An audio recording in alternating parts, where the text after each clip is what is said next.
this is Tom. And in this video, we're going to make a histogram using the calculator. And in this case, we're going to specifically be using a TI-84.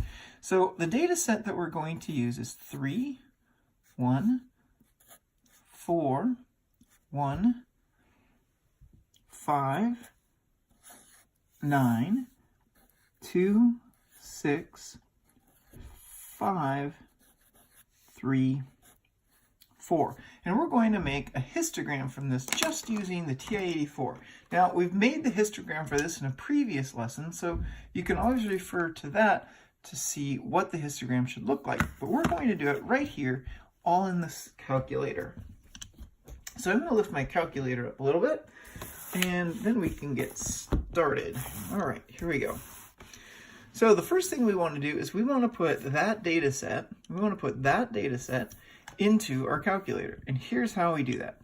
The first thing we do is we turn our calculator on. Remember, that's the bottom left-hand corner. So mine is already on, but I'll remind you, it's to turn it off, it's second off. To turn it on, you just press on in the bottom. So on. The next thing that we want to do is we want to enter the data into the calculator. Here's how we do that. You press this button here, it says Stat. Press that Stat button, and you'll come to this display where it says Edit, Calc, and Tests across the top. We want to choose the very first option, the option up here of Edit. So to do that, I press Enter, or I can press the number 1, but I'll press Enter. Now, let's just say you have information in your lists already. So notice the first list is called L1, and I'll highlight it. There's L1, that's the first list. There's L2, the second list. And your calculator there's L3, L4, L5, L6. Has 6 lists for you to use. But for this video, make sure you are on list 1. All right, so there's my list 1. Now, ideally, your list is already empty. If not, here's how you can clear or empty a list. So you move the cursor up to L1. You press this button right here that says Clear, so press Clear, and then you press Enter, and now you have a list ready to receive the data. So to enter the data, and notice that even though the data was presented to you in these long rows, all of that data has to go into just one list. So it's going to be a vertical format. So I'm going to enter each data with one at a time into the list. So I go 3, Enter, 1, Enter, 4, Enter, 1, Enter, 5, Enter, 9, Enter, 2, Enter, 6, Enter, 5, Enter, 3, Enter, 4, Enter, like that. Now, my data is in my list, and so the next step that I want to do is once you've entered it, then it's in the memory of the calculator. So you can get out of this now by you press second quit, and you can get out of just about any predicament you find yourself in using second quit. So second, and the quit is right above mode. So second quit. Now, what we want to do is we're going to do a few things. The first thing I want to do is I want to find out about my data. Now, looking at this, it's pretty easy to see the highest and lowest values, but if you had a large data set, it'd be easy to overlook a data value. So let's do this. We're going to press Stat. We want to choose Calc. So I'm going to scroll to the right where I highlight Calc, and we see one variable Stats, and I press Enter. Now, if you have a newer calculator, it'll ask you the list, it'll ask you a frequency list, and then calculate.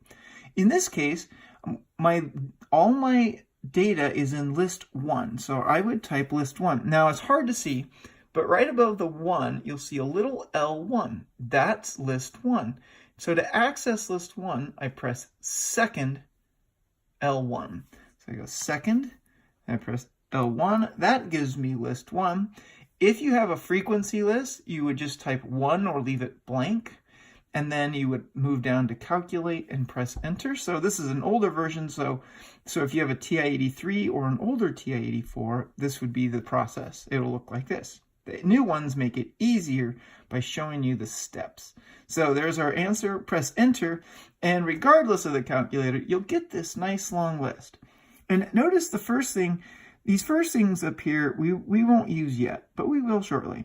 The next one we want is n is 11. That's the number of data, and we can check. There's 1, 2, 3, 4, 5, 6, 7, 8, 9, 10, 11. So I entered the correct number of data. The next one is there's my minimum. It says the minimum x. The minimum x is 1. And if we go down, it gives us these Q's, Q1, Q median, Q3, and the max. In this case, we want the max. And so our max is 9. Excuse me. Now in this, we wanted classes. We wanted 5 classes. And if you recall, what we do with that is then we take the range, which is, so to find our class width,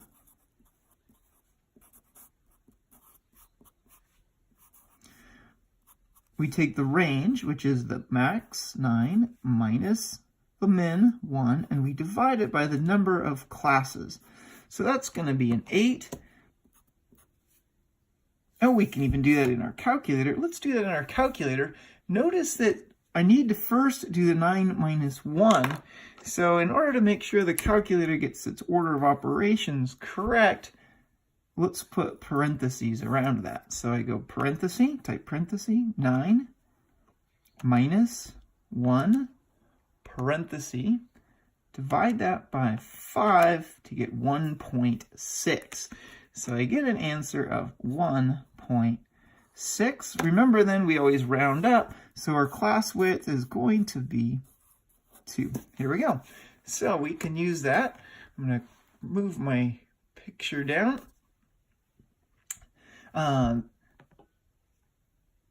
So now what we want to do is we want to take and make the histogram. So to do that, we go up here to the very top, and it's hard to see. I'll move the calculator. There it is. See where it says stat plot right above the y equals button. So we press second and then the y equal to get to our stat plot. Second, stat plot. And now we get this list. We get this list that looks like that. And let's use the first stat plot. So to do that, to enter into that stat plot, I would just press enter. And then the first option is asks you for on or off. Notice right now that off is highlighted. So if I just press enter, it turns it on. I go to the next option, and in order to move through these, you only press this right toggle key. So right, and then notice it just stops, so I can go back. And we want a histogram, which is that third option. So I'm going to press enter. And then it changes down here. Well, all my data is in list 1, so I'll leave that as how it is, list 1. Also, if you see, look closely here, do you see the A that's in the cursor? That means that your alpha is on, and alpha is this button right underneath the second. So you can turn off alpha, just pressing that. And now the A is no longer there. And then if your data was in another list, say list 2, you could then press second, L2, and press enter, and you would have a different histogram, or just use data in a different list. But I want list 1, so let's change that back. Second, L1, and I press enter. Okay, sorry, that was kind of off the screen. Now, the next thing I want to do is I could try and graph it, but at this point it won't fit. So what I need to do is I need to adjust my window. So my window is right here. It says window. Kind of hard to see. There, it's coming into focus. There's window, so let's press window. Now, notice this. My lowest value is 1. So what I want to do is I could go down to 0, so I want to start right in between 0 and 1, so that would be 0.5. So I'm going to start at 0.5. That'll be my x minimum value. So x minimum is 0.5. My maximum, it actually goes all the way to 10.5, but you can overshoot it, so I'll try 11. You can use 12. Your x scale is the class width. So in this case, we said we have a class width of 2, so my x scale is going to be 2. Then it asks for a y minimum. I suggest -1. And y maximum, right now it's set at 10, and we'll use that and see what happens. If everything is correct, this should work. I press graph, and it worked. And there's my histogram. Now, let me show you a couple more things. And that is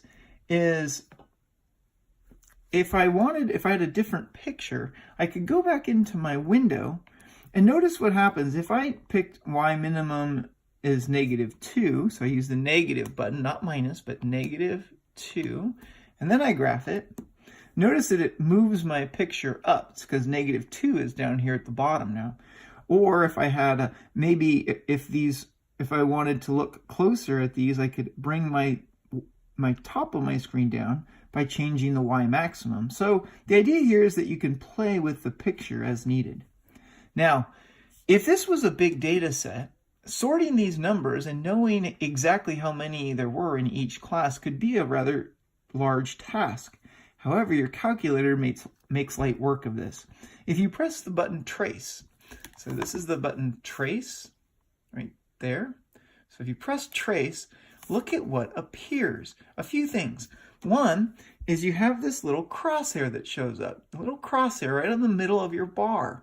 And then down below it, it says minimum is 0.5, maximum 2.5. Those are actually your class boundaries. It actually gives those to you. And notice that over here it says n is 3. That's the frequency of that class. So you can just use your calculator to make a histogram. Once you figure out the minimum, the maximum, the class widths, then you can run the histogram and you can easily figure out what the frequency of each bar is just from the work that the calculator does. There's a frequency of 4 dots between 2.5 and 4.5. I'm going to bring this up a little bit. And just by using my arrow keys, I can move right. And is 3 between 4.5 and 6.5. 0 between 6.5 and 8.5. And it's 1 between 8.5 and 10.5. And if you look back in the notes, you'll see that that's exactly the results we got. I hope that helps. Thanks for watching. And remember, before you leave, to turn your calculator off, you press second